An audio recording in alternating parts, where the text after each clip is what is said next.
देखो यारो, हमारे डेली लाइफ में हमारे दिमाग में बहुत से सवाल आते हैं। लाइक जब भी हम ज्यादा हंसते हैं तब हम रोने क्यों लगते हैं? दवाई काम कैसे करती है? क्या मदर के अंदर बेबी पूप या पी करता है? और जानवरों में तोता ही हम जैसे कैसे बोल लेता है? अब ऐसे ही कई इंटरेस्टिंग सवाल हमारे दिमाग में आते हैं, बट आजकल हम इतना लेजी हो चुके हैं कि इन सवालों का आंसर जानने के लिए आज तक हमने गूगल बाबा का सहारा ही नहीं लिया। तो यारो चलो आज की इस इंटरेस्टिंग वीडियो में हम कुछ ऐसे ही इंटरेस्टिंग सवालों का आंसर जानते हैं जिनको गूगल करने में आज तक हमने सिर्फ आलस ही दिखाया है। गाइस, जब भी हम बहुत ही ज्यादा हंसते हैं तो हमारी आंखों से आंसू क्यों आ जाते हैं? यार ये बात इतनी अजीब है कि अब तक साइंटिस्ट को भी नहीं पता कि आखिर ऐसा होता तो होता क्यों है, लेकिन उनके पास कुछ इंटरेस्टिंग थ्योरीज जरूर हैं। सबसे पहले वो मानते हैं कि जब भी हम ज्यादा हंसते हैं तब हमारे फेस मसल्स पर टेंशन क्रिएट हो जाता है, जिसकी वजह से हम रोने लगते हैं। और कुछ साइंटिस्ट का तो ये भी मानना है कि जब हम बहुत ही ज्यादा हंसते हैं तब हमारा ब्रेन इमोशंस के बीच कंफ्यूज हो जाता है, क्योंकि गाइस लाफ्टर और क्राइंग दोनों ही इमोशंस को ब्रेन का लिम्फिक सिस्टम का एक छोटा सा पार्ट ही कंट्रोल करता है। और यार ब्रेन की इसी कंफ्यूजन से हमारे आंसू निकल आते हैं। भाई कैसे तो ब्रेन के कंफ्यूजन से आंसू निकल आते हैं, वरना जब मेरा ब्रेन कंफ्यूज करता है तो फिर अरे मुझे चक्कर आने लग गया अब। यार अभी हाल ही में आईपीएल का सीजन चल रहा था और कल ही इसका फाइनल भी हुआ। ऐसे में एक चीज जो लोगों के दिमाग में जरूर आती है कि बेस्ट बॉलर और बेस्ट बैट्समैन की कैप ऑरेंज और पर्पल कलर की ही क्यों होती हैं? इसका कोई और कलर भी तो रख सकते थे, तो बस ये दोनों ही कलर्स क्यों? तो दरअसल जब आईपीएल में इन कैप्स की शुरुआत हुई थी, यानी कि साल 2008 में, तब ऑरेंज और पर्पल कलर की कैप किसी भी टीम की नहीं थी, जिसके चलते आईपीएल के ऑर्गेनाइजर्स ने इन कैप्स को सीजन के best batsman and best bowler को देने का सोचा। बट यारो अब आईपीएल का क्रेज बहुत ही ज्यादा है और आज आईपीएल में कई सारे अलग अलग कलर्स की टीम है, जिसमें पर्पल और ऑरेंज भी शामिल हैं। वैसे आईपीएल में आपके लिए वो कौन सी टीम है जिसके आप एक भी मैचेस को मिस नहीं करते हो? आप कमेंट सेक्शन में जरूर बताना। क्या आपको पता है कि गर्मी में हमारी आवाज लोगों तक जल्दी पहुंचती है और ठंडी में slow? Yes, you heard it right. Summer में साउंड की स्पीड विंटर के मुकाबले तेज होती है। पर यार ऐसा होता तो आखिर होता क्यों है? दरअसल साउंड की स्पीड पर टेम्परेचर का बहुत असर पड़ता है। जैसे कि गर्मी में जो एयर के मॉलिक्यूल्स होते हैं वो गर्म होने की वजह से फ्री भी होते हैं और इसीलिए साउंड्स की वाइब्रेशन बहुत जल्दी ही आगे बढ़ती है। लेकिन वहीं पर ठंडी में मॉलिक्यूल्स ठंडे पड़ जाते हैं और इसीलिए साउंड्स की वाइब्रेशंस भी बहुत ही ज्यादा स्लो हो जाती है। सो यारो सिंपली बोलो तो जितना ही गर्म टेम्परेचर होता है साउंड उतनी ही फास्ट स्पीड में ट्रैवल करता है। अब यारो इसी मजेदार फैक्ट पर इस वीडियो को तो लाइक करना जरूर बनता है।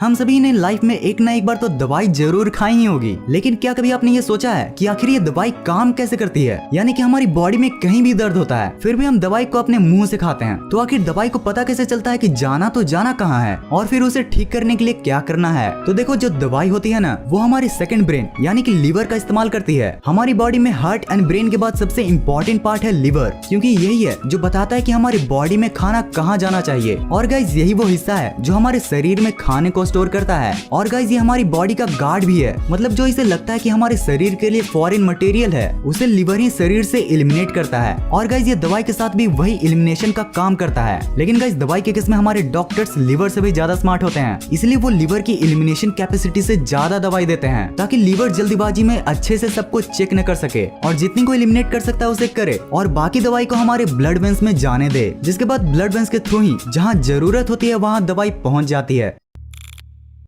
देखो यार अभी जो मैं फैक्ट आपको बताने वाला हूँ ना उसको देखने से पहले अगर आप खाना खा रहे हो तो इस पार्ट को स्किप करके आप बाद में देख सकते हो, क्योंकि इसमें थोड़ा बेबी के एक्सक्रीशन की बात होने वाली है। हाँ तो गाइस, एक ह्यूमन बेबी 9 महीने अपने माँ के पेट में बिताता है, ये तो हम सभी ही जानते हैं। लेकिन एक सवाल जो क्रिएटिव बच्चों के मन में जरूर आता है कि क्या उन महीनों के दौरान बच्चा अपनी माँ के पेट में पूप या पी करता है? तो गाइस अगर पी की बात करें तो हाँ, बेबी पी करता है। लेकिन आपको ये बात जान के हैरानी होगी कि कोई भी बेबी 9 मंथ्स तक अपने ही पी को पीता है। यस गाइस, बट ज्यादा नहीं, थोड़ा थोड़ा। लेकिन यार ये उतना भी बुरा नहीं है, क्योंकि आम पी की तरह इनकी पी हार्मफुल नहीं होती है, बल्कि 99% वाटर ही होती है और बचा हुआ 1% वेस्ट उसकी माँ के डाइजेस्टिव सिस्टम में जाता है। और रही बात पूप की, तो बच्चे पेट में पूप नहीं करते हैं, क्योंकि उसे जो भी एनर्जी चाहिए वो उसे अपनी माँ के फूड से ही मिल जाता है, जिसके चलते उनके पेट में बहुत ही कम वेस्ट जमा होता है, इतना कम कि उसे 9 महीने तक बच्चे के पेट से बाहर निकालने की जरूरत ही नहीं पड़ती। और गाइस एक बार बाहर की दुनिया में आने के बाद जब बेबी अपना पहला पूप करता है तो वो उनकी लाइफ का सबसे पहला पूप होने के साथ सबसे क्लीनेस्ट पूप होता है।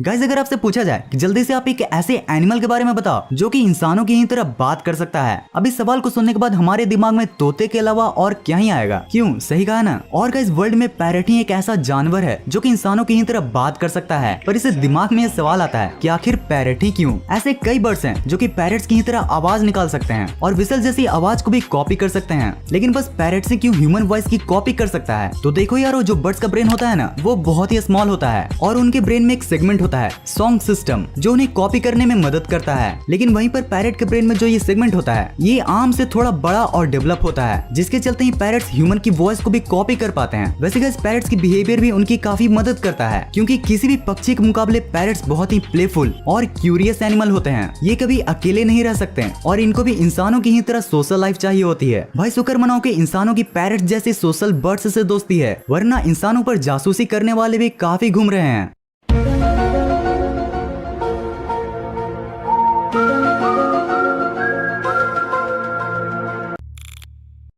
यारो आप जब ये स्मार्टफोन चलाते होगे तब आपके दिमाग में एक सवाल तो जरूर हिट करती होगी कि आखिर ये टच स्क्रीन काम कैसे करती है, और अगर करती भी है तो बस ह्यूमन ही फिंगर से क्यों करती है, कोई प्लास्टिक पेन या अदर मटेरियल से क्यों नहीं करती। तो देखो यारो, जो टच स्क्रीन होती है ना वो दो तरह की होती है, resistive touch screen and capacitive touch screen. इसमें से जो रजिस्टिव टच है ना वो बैंक्स या पुराना स्मार्टफोन में यूज होती है, और वही कैपेसिटिव टच स्क्रीन आजकल के स्मार्टफोन में। तो देखो जो रजिस्टिव टच स्क्रीन होती है ना उसमें आपको स्क्रीन पर हार्ड प्रेस करके इलेक्ट्रिक सर्किट को कंप्लीट करना होता है। ये आप ह्यूमन फिंगर, डॉल फिंगर जो फिंगर हो भी नहीं उससे भी कर सकते हो, बस क्लिक हो जाना चाहिए। और गाइस वही capacitive touch screen voltage drop पर काम करती है, मतलब कि कैपेसिटिव टच स्क्रीन में आप जहां भी टच करते हो वहां पर वोल्टेज ड्रॉप हो जाता है, जिससे ये स्मार्टफोन को पता चलता है कि यूजर ने वहां पर टच किया है। अब जो ये वोल्टेज ड्रॉप होता है ना वो किसी कंडक्टर के थ्रू ही होता है, एंड एज वी नो हम इंसान भी एक बहुत ही अच्छे कंडक्टर हैं। भाई बिजली का शॉक ऐसे ही थोड़े लगता है। हाँ तो गाइस इसी वजह से capacitive touch screen human finger से काम करती है और उन सभी मटेरियल से भी जो कि एक कंडक्टर हैं। गाइस ब्लूटूथ का यूज तो हम सभी करते हैं, अगर ब्लूटूथ ही नहीं होता तो भाई वायरलेस का मजा ही क्या आता। और रही बात ब्लूटूथ के वर्क करने की, तो ब्लूटूथ रेडियो सिग्नल्स पर काम करता है। ये सिग्नल्स बिल्कुल आम रेडियो सिग्नल्स जैसे ही होते हैं, बस इनकी फ्रीक्वेंसी थोड़ी ज्यादा होती है। कंप्यूटर के टर्म्स में बताऊं तो करीब गीगाबाइट्स में। तो गाइस जैसा कि आप जानते ही होंगे कि हमारे फोन का डाटा डिजिटल डाटा होता है, तो सबसे पहले ब्लूटूथ से डाटा ट्रांसफर करने के लिए डिजिटल डाटा को फ्रीक्वेंसी में कन्वर्ट किया जाता है, और फिर उसे ही दूसरे ब्लूटूथ डिवाइस लाइक स्मार्टफोन या ईयरबड्स में फ्रीक्वेंसी से डिजिटल डाटा में कन्वर्ट किया जाता है। गाइस पहले ये करने में बहुत ही ज्यादा टाइम लगा करता था, इसलिए पहले ब्लूटूथ बहुत स्लो चलता था, लेकिन अब की टेक्नोलॉजी की वजह से ब्लूटूथ 10 मिलीसेकंड्स के अंदर आपका डाटा ट्रांसफर कर देता है। इसलिए आप जैसे ही प्ले बटन दबाते हो वैसे ही म्यूजिक बजना स्टार्ट हो जाता है।